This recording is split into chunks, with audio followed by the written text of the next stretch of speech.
നിങ്ങളുടെ favourite shows ഇനി ഒരിക്കലും മിസ്സാവില്ല. ഇപ്പോൾ C5 കാണും നിങ്ങളുടെ ഫേവറേറ്റ് ഷോ തികച്ചും സൗജന്യമായി. ഇനി എന്ത് പറയാൻ?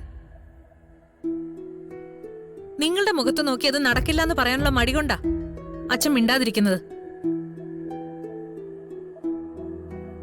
എടതി, കാര്യങ്ങൾ മനസ്സിലാക്കി സംസാരിക്കണം. ആഹാ, ഞാൻ ഇപ്പൊ ആലോചിച്ചതേ ഉള്ളൂ, നീ എന്താ ഇതിന്റെ ഇടയിൽ തല കൊണ്ടിടാത്തേന്ന്. എല്ലാം ഒപ്പിച്ചു വെച്ച് ഇതെല്ലാം ഉണ്ടാക്കി വെച്ചതിൽ പ്രധാനി നീയാണല്ലോ. ഈ കുടുംബത്തെ ഇവിടെയുള്ളവരെയും ഇമാതിരി നാണം കെടുത്തുന്നൊക്കെ ചെയ്തു കൂട്ടിയിട്ട് നീ എന്റെ വാടപ്പിക്കാൻ ശ്രമിക്കാണോ? ശരിയാ, സന്ദീപിന് ഒരു അബദ്ധം പറ്റി. ഇതൊക്കെ ഇതുപോലുള്ള വലിയ വീടുകളില് അപൂർവ സംഭവമൊന്നും അല്ല. ദേ, ഇവള് എന്റെ അനിയത്തി എത്രയോ കാലമായി അവനെ ഇഷ്ടമാണെന്ന് പറഞ്ഞ് പുറകെ നടക്കുന്നു, അതും ഈ വീട്ടിൽ തന്നെ. എന്നിട്ടെന്താ ഇവൾക്ക് സന്ദീപിൽ നിന്ന് മോശമായിട്ടൊരു അനുഭവം ഉണ്ടാകാത്തത്?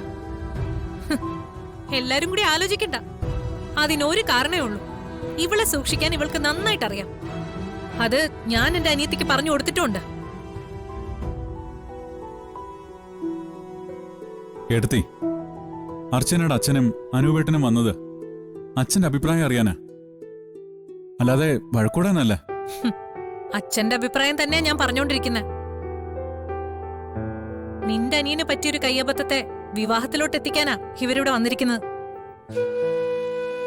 നിനക്ക് നിന്റെ ഭാര്യയുടെ അനിയത്തി എന്തെങ്കിലും പറയുമ്പോ നിനക്ക് കൊള്ളും. അപ്പോ ഇത് നിന്റെ ആരുമല്ലേ? ഞാൻ നിന്റെ ആരുമല്ലേ?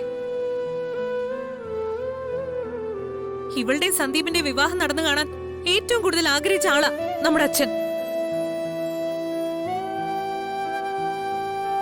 ആ അച്ഛന്റെ മനസ്സ് നോവുന്നത് എത്രമാത്രമാണെന്ന് നിന്നേക്കാൾ കൂടുതൽ എനിക്കറിയാം. നിന്റെ ഭാര്യയുടെ അച്ഛനെ പോലെ തന്നെയാ നമ്മുടെ അച്ഛനും. എന്നെക്കാൾ നിനക്കറിയാലോ കൂടുതൽ ടെൻഷൻ ആയാലുള്ള അച്ഛന്റെ അവസ്ഥയെപ്പറ്റി. ഇവിടെ ഓരോരുത്തർ കാരണം അച്ഛന്റെ മനസ്സ് ആകെ താളം തെറ്റിയ അവസ്ഥയിലാ. അതിന്റെ ഇടയ്ക്കാ ഇതുപോലോരോ പ്രശ്നങ്ങൾ വന്ന് വീഴുന്നത്.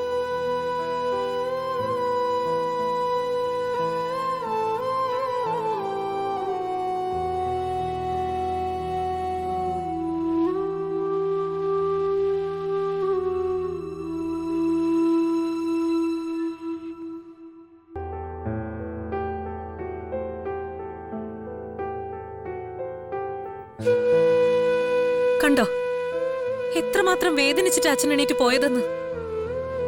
അതിന് മാത്രം ഇവിടെ ആരും ഒന്നും പറഞ്ഞില്ലല്ലോ. ഏട്ടത്തിയല്ലേ കുറെ നേരമായിട്ട് സംസാരിക്കുന്നേ, അച്ഛനെ ഒന്ന് സംസാരിക്കാൻ പോലും അനുവദിച്ചില്ലല്ലോ. ഞാൻ പറഞ്ഞതൊക്കെ തന്നെയാ അച്ഛനും പറയാനുണ്ടായിരുന്നത്. അതാ അച്ഛനൊന്നും പറയാതെ പോയത്.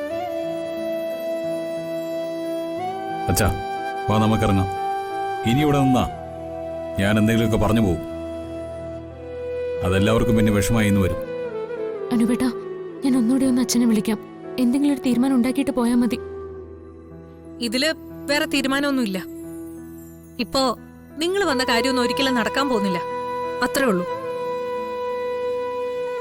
നിങ്ങളോടൊന്നും സംസാരിച്ചിട്ട് കാര്യമില്ല വന്തികെ. എവിടെ ഇതിനൊക്കെ ഉത്തരവാദിയായവൻ? അവനോട് പറഞ്ഞേക്കണം, ആതിരാന്ന് പറഞ്ഞ ആ വഴിക്കെങ്ങാനും കണ്ട അവനെ വെട്ടി വീഴ്ത്തിട്ട് ഞാൻ അടങ്ങുന്നു. സന്ദീപ് ഇനി ആ വഴി വരാനൊന്നും പോണില്ല. അവനെ ഞങ്ങൾ കാര്യങ്ങൾ പറഞ്ഞ് മനസ്സിലാക്കിക്കോളാം. ആതിരെ നിങ്ങളും പറഞ്ഞ് മനസ്സിലാക്കാൻ നോക്ക്. അല്ലാതെ ഗർഭത്തിന്റെ പേരും പറഞ്ഞ് സന്ദീപിനെ തട്ടിയെടുക്കാന്നുള്ള മോഹം ഇപ്പോഴേ മനസ്സിൽ നിന്ന് കളഞ്ഞേക്ക്. അനഘ എന്തൊക്കെയാ ഈ പറയുന്നത്?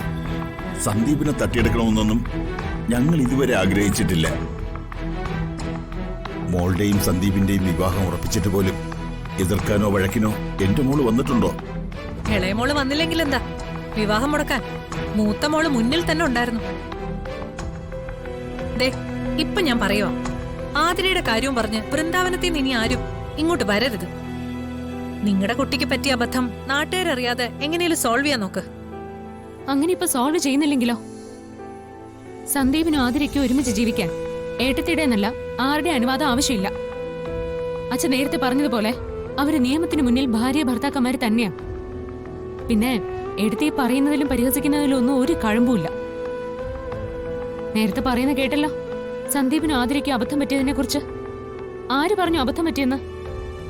വിവാഹം കഴിഞ്ഞ രണ്ടുപേർക്ക് കുഞ്ഞുങ്ങൾ ഉണ്ടാവുന്നത് എങ്ങനെയാ അബദ്ധമാവുന്നേ? കൊള്ളാം, നല്ല ന്യായീകരണം. അനിയത്തിയെ ഇവിടേക്ക് മരുമകളായി കൊണ്ടുവരണം എന്നുള്ള ആഗ്രഹവും വാശിയൊക്കെ നല്ലത് തന്നെ. അത് ഈ ഗർഭത്തെ മുൻനിർത്തി നടപ്പിലാക്കാൻ നോക്കുന്നതേ അത്ര ശരിയുള്ള കാര്യമൊന്നുമല്ല. ഇതിൽ നിന്ന് എനിക്ക് മനസ്സിലായ ഒരു കാര്യം പറയാം. അർച്ചനയും വീട്ടുകാരും സന്ദീപിനെ കൊണ്ട് ആതിരയെ കെട്ടിക്കാൻ വേണ്ടി ആതിരയെ തന്നെ മുൻനിർത്തി കളിച്ച കളിയാണിതെന്ന് എനിക്കിപ്പോ മനസ്സിലായി. ഗർഭം വരെ കാര്യങ്ങൾ എത്തിയിട്ട് ഇപ്പൊ കേറി വന്നേക്കുന്നു. നിങ്ങളൊക്കെ മനഃപൂർവ്വ സൗകര്യം ഉണ്ടാക്കി കൊടുത്തു, അതല്ലേ സത്യം? അവന്തികെ, ക്ഷമയുടെ നെല്ലിപ്പലക കണ്ടാ ഞങ്ങൾ നിൽക്കുന്നത്. അവന്തിക അങ്ങനെയൊക്കെ പറഞ്ഞെങ്കിലും ഞാൻ എന്റെ അനിയത്തി ഇങ്ങോട്ട് ഇനി വിടുന്നില്ല. അവളുടെ കാര്യം ഇനി ഈ വീട്ടിൽ ആരും അന്വേഷിക്കണ്ട. അവളുടെ കാര്യം ഇനി എങ്ങനെ വേണമെന്ന് എനിക്ക് നന്നായിട്ട് അറിയാം. ഒരു കാര്യം പറഞ്ഞാൽ വിഷമമൊന്നും തോന്നരുത്. നിങ്ങളുടെ ഈ മനസ്സിലിരിപ്പോണ്ട നിങ്ങളുടെ ഈ അനിയത്തി ഇങ്ങനെ നിന്നുപോയത്. ഇനി ഈ വീട്ടുമുറ്റത്ത് കാലൂത്തണ്ടെന്ന് കരുതിയാ മുമ്പ് ഇവിടെ നിന്ന് ഇറങ്ങിയത്. പിന്നെയും നാണമില്ലാതെ കയറി വന്നത് എന്തെങ്കിലും പരിഹാരം ഉണ്ടാകുന്നെങ്കിൽ ഉണ്ടാകട്ടെ എന്ന് കരുതിയാ. ഇനി എനിക്കറിയാം എന്താ വേണ്ടെന്ന്. അതിലാരുടെയും ഉപദേശം എനിക്ക് ആവശ്യമില്ല. അത്രേ ഉള്ളൂ. നിങ്ങൾ ഇവിടെ വന്ന് നിന്ന് വിഷമം പറയാതെ നിങ്ങളുടെ വീട്ടിൽ ചെന്ന് സാവധാനം ഇരുന്ന് ആലോചിച്ചൊരു തീരുമാനം ഉണ്ടാക്ക്. ഇങ്ങനെ വിഷമിച്ചിട്ട് ഒരു കാര്യമില്ല മാഷെ. പഠിപ്പിക്കുന്ന കുട്ടികളുടെ കണ്ണ് നിറയാതെ നോക്കിയ മാഷിന് സ്വന്തം മകളെ നല്ലപോലെ നോക്കാൻ പറ്റിയില്ല.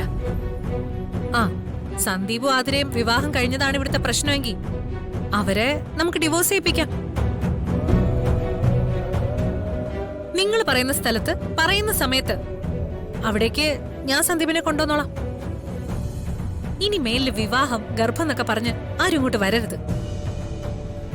ഇനി ഇങ്ങനെ ആയിരിക്കില്ല സംസാരവും പെരുമാറ്റവും. വടി പോവാം.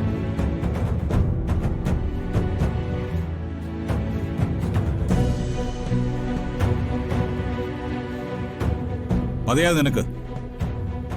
അച്ഛന് സമാധാനമായല്ലോ. ഞാൻ പറഞ്ഞല്ലേ ഇങ്ങോട്ട് വരണ്ടെന്ന്. ഞാൻ എന്തെങ്കിലും കൈവിട്ട് പറയുകയോ പ്രവർത്തിക്കുകയോ ചെയ്താൽ നിന്റെ ജീവിതത്തെ അത് ബാധിക്കുമെന്ന് കരുതി മാത്രമാണ് ഞാനെല്ലാം കേട്ടു നിന്നത്. ഇല്ലെങ്കിൽ അവന്തിക എന്നല്ല ആരായാലും എന്റെ അനിയത്തെക്കുറിച്ച് പറഞ്ഞവളുടെ നാവ് പിഴുതെടുത്തേനെ ഞാൻ. അനുവേട്ടാ, ഇതൊക്കെ എല്ലാവരുടെയും ദേഷ്യം മാറാത്തതുകൊണ്ട് സംഭവിക്കുന്നതാ. എല്ലാം നമുക്ക് പറഞ്ഞു ശരിയാക്കാവുന്നതേ ഉള്ളൂ. വേണ്ട, എന്റെ സഹോദരിയും ഭർത്താവും ശരിയാക്കിയെടുത്തോളം മതിയെല്ലാം. ഇനി ഇതും പറഞ്ഞ് ഞങ്ങൾ ആരും ഇങ്ങോട്ട് വരില്ല. അതുപോലെ അങ്ങോട്ടും വരരുത്. എന്റെ മൂത്ത സഹോദരി ഉൾപ്പെടെ ആരും.